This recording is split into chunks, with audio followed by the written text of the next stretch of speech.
ચોમાસાનું આગમન આ વખતે ગુજરાતમાં વહેલું થયું છે।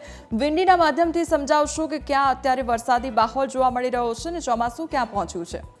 જી બિલકુલ કોમલ, તો હવામાન વિભાગે પહેલા 15 જૂને જે ચોમાસું છે તે સત્તાવાર ગુજરાત રાજ્ય પર બેસશે તેવી જાહેરાત કરી હતી, પરંતુ આ જે ચોમાસું છે કે જે પ્રી મોન્સૂન એક્ટિવિટી સક્રિય થઈ છે તેને લઈને આ જે ચોમાસું છે તે 2 થી 3 દિવસ વહેલું આવી ચૂક્યું છે। એટલે આ જે ચોમાસું છે તે ખાસ કરીને સૌરાષ્ટ્રના અમુક વિસ્તારો અને દક્ષિણ ગુજરાતના અમુક જેવા જિલ્લાઓ છે કે જ્યાં ચોમાસું છે તે પહોંચી ચૂક્યું છે। તો હવે આપણે વિંડીના માધ્યમથી સમજી લઈએ કે આ જે ચોમાસું છે તે હાલ ક્યાં પહોંચ્યું છે અને ક્યાં વરસાદ પડી રહ્યો છે। તો આપ જોઈ શકો છો તેમ આજે ભૂરા રંગનો વિસ્તાર દેખાઈ રહ્યો છે, તેનો મતલબ એવો છે કે આજે ચોમાસું છે તે અહીંયા પહોંચી ચૂક્યું છે। તો સૌપ્રથમ જે દક્ષિણ ભારત અને જે કેરળનો વિસ્તાર છે અને અરબ સાગર છે ત્યાંથી જે વાદળો છે કે જે ચોમાસું છે તેની શરૂઆત થઈ હતી અને આજે ચોમાસું છે તે ધીરે ધીરે ઉપર તરફ આવી રહ્યું હતું। તો આજે ચોમાસું છે તે ગઈ 48 કલાકની જો આપણે વાત કરવામાં આવે તો મહારાષ્ટ્રમાં અને ખાસ કરીને જે મુંબઈના એવા વિસ્તારો છે કે જ્યાં ભારે વરસાદ પણ થયો હતો, ગાજવીજ સાથે વરસાદ પડ્યો હતો અને આજે ચોમાસું છે તેને દસ્તક આપી દીધી હતી।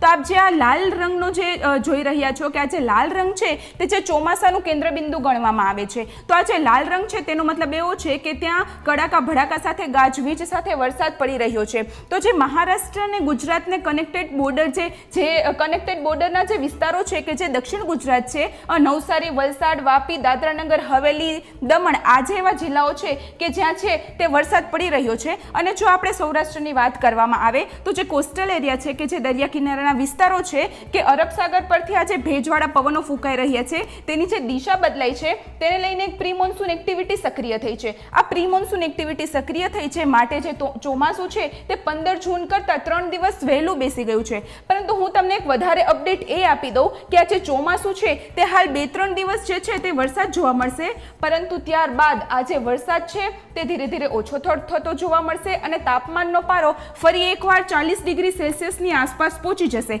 તો આ જે ચોમાસું છે તે હાલ જે દક્ષિણ ગુજરાતમાં પહોંચી ચૂક્યું છે તે ધીરે ધીરે ફરી એકવાર નીચે તરફ જતું જશે અને જે 17 તારીખથી જે અઠવાડિયું સ્ટાર્ટ થાય છે, 17 તારીખે ફરી એકવાર આ જે ચોમાસું છે તે દક્ષિણ ભારત તરફથી ફરીથી ઉપર જશે અને જે ચોમાસું છે તે ફરી એકવાર દસ્તક દેશે। તો જેમ હવામાન નિષ્ણાત અંબાલાલ પટેલે પણ જણાવ્યું હતું કે તારીખ 21 થી લઈ અને જે આંધી વંટોળ સાથે પવનો ફૂંકાશે અને વાવાઝોડાની સ્થિતિ પણ સર્જાઈ શકે છે અને વીજળીના કડાકા ભડાકા સાથે વરસાદ થઈ શકે છે। એટલે આજે ખેડૂતોને એવી સૂચના આપવામાં આવી રહી છે કે હાલ જે વરસાદની શરૂઆત થઈ છે તેમાં પોતાની વાવણી કરી લો, કારણ કે તારીખ 20 પછી આંધી વંટોળ સાથે પવનો ફૂંકાશે માટે વાવણી લાયક સમય નથી।